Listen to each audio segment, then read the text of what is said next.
De longues files d'attente devant les établissements bancaires américains.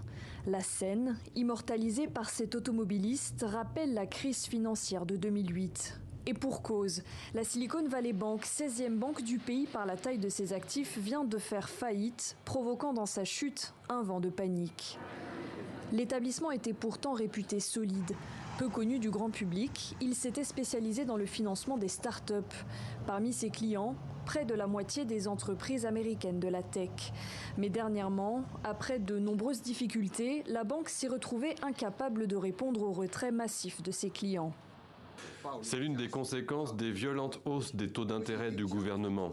Cela a non seulement plongé le système financier mondial dans la tourmente, mais a également fini par affecter son propre système bancaire.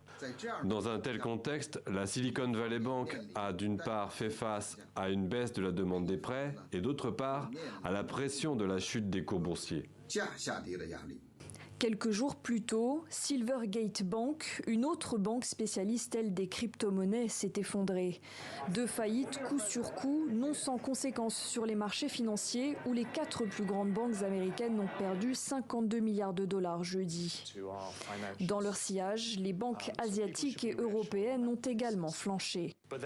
Il existe un risque sérieux pour nos entreprises issues des secteurs de la technologie, dont beaucoup font affaire avec cette banque et dont peu de gens ont entendu parler, la Silicon Valley Bank. Mais il se trouve qu'elle s'occupe de l'argent de certaines de nos entreprises les plus prometteuses. Les autorités américaines ont officiellement pris possession de la Silicon Valley Bank ce vendredi. La secrétaire américaine au Trésor, Janet Yellen, estime pour sa part que le secteur bancaire reste résilient.